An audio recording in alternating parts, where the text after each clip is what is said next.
11h, Europe 1 Culture Média. Philippe Vandel. Les indispensables continuent avec notre invité Joël Dicker et Clément Le Saffre qui nous a rejoint, Philippe. Bonjour Clément. Bonjour Philippe, bonjour à tous. Vous êtes notre spécialiste jeux vidéo et ce matin vous vouliez parler d'un jeu dont vous avez justement déjà parlé ici même. Oui, mais vous allez voir, ça vaut le coup d'en reparler. Ce jeu, c'est Animal Crossing New Horizons. Je vous en avais dit beaucoup de bien à sa sortie. Animal Crossing, c'est un jeu de Nintendo dans lequel on crée son personnage tout petit, tout mignon, et on doit gérer une petite communauté sur une île déserte idyllique. C'est vraiment très calme, très relaxant, et c'est le carton du confinement. Depuis le 11 mars, il s'en est vendu 13 millions d'exemplaires dans le monde. C'est énorme, et c'est même toujours le jeu qui se vend le plus en France en ce moment. Un succès fou donc, et je sais que si vous en reparlez, c'est qu'il y a plus que ça, et j'ai vu les images, c'est absolument stupéfiant. Racontez. Eh oui, parce qu'au-delà des ventes, Animal Crossing est devenu un vrai phénomène. Des créateurs se servent du jeu comme plateforme pour communiquer, en fait. Donc par exemple, Marc Jacobs et Valentino, les deux célèbres maisons de haute couture, ont recréé dans le jeu des vêtements emblématiques de leur collection. Et grâce à un QR code, les joueurs peuvent les télécharger, c'est gratuit, et aller ramasser donc des pommes ou pêcher le bar avec style. Mais ce n'est pas tout. Il y a carrément une émission de télévision réalisée directement dans Animal Crossing. Ça s'appelle Animal Talking. C'est Gary Whitta, c'est un scénariste de film qui a eu cette idée. Il a créé sur son île une sorte de late show à l'américaine. Vous savez, ces émissions de divertissement qui voient défiler des stars en promo dans la bonne humeur. Animal Talking a même son propre générique. Live from the sun-kissed island of Kauai, it's Animal Talking.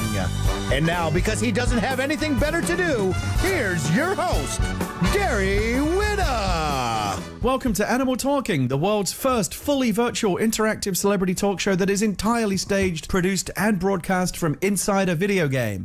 Voilà, donc c'est en anglais, mais il faut imaginer, c'est quand même assez dingue. Tout est fait via Animal Crossing. Dans sa maison, Gary Whitta a mis en place un faux plateau télé en achetant des objets dans le jeu. Il y a donc une caméra, un canapé pour les invités, un bureau pour le présentateur, des plantes vertes, bref, le décor parfait du late show. Le tout filmé à travers le jeu et diffusé en live sur Twitch. Mais dans les late shows américains, il y a des invités, là il fait comment ? Eh ben, il y en a aussi, c'est ça qui est le plus fou. Ils doivent juste avoir le jeu pour se connecter et rejoindre l'île de Gary Whitta. On voit donc leur avatar, l'avatar des invités, s'asseoir sur le canapé et on les entend parler grâce au chat vocal privé de l'île.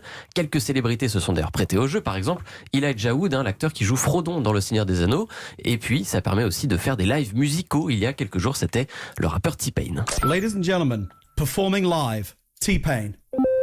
Boop, boop, yeah. Boop, boop. You think it's a game? Là, on a entendu les clics d'ordinateur parce que tout ça est géré. C'est-à-dire que T-Pain, il est chez lui, il chante et tout ça est géré par une petite régie. Et l'émission est devenue tellement populaire que lundi, c'était carrément Sting qui est publiquement un gros fan d'Animal Crossing. Il aime beaucoup le jeu et son acolyte Shaggy qui était invité normalement de l'émission. Ils devaient présenter en live, chacun derrière sa Switch, leur nouveau single. Mais l'émission a été reportée pour donner de la place au mouvement Black Lives Matter. Alors je l'ai dit, je l'ai vu, c'est absolument complètement dingue et saisissant. Est-ce qu'il y a d'autres initiatives comme ça dans le jeu vidéo ? Ça commence à devenir courant, oui, le jeu vidéo, ça devient un peu plus que ça. L'un des autres exemples marquants du confinement, c'est Fortnite. Fortnite, on n'arrête pas d'en parler. 250 millions de joueurs, c'est le jeu le plus populaire du moment. Un jeu de Battle Royale dans lequel il faut être le dernier survivant d'un groupe de 100 joueurs lâchés sur une île. Et depuis le début de la crise du coronavirus, il accueille plein d'événements de ce genre. Le plus dingue, vraiment, je vous assure, a eu lieu, c'était incroyable. Le 24 avril dernier, Travis Scott, autre rappeur américain superstar, a tenu un concert virtuel dans Fortnite. Une performance inédite enregistrée en amont par l'artiste et retranscrite dans le jeu par le biais d'un avatar géant sur la map, donc sur le terrain de jeu. 12 millions de joueurs en même temps. Rendez-vous compte, c'est quand même assez dingue. On fait danser leurs personnages en simultané pendant ce concert. Merci beaucoup Clément Le Saffre. Réaction Joël Dicker. C'est incroyable, c'est fou. Quel imaginaire, quel monde imaginaire incroyable. Si on vous invite dans Animal Talking, vous irez ? Je viens tout de suite. Mais moi aussi, mais on m'invite pas. Merci Clément Le Saffre.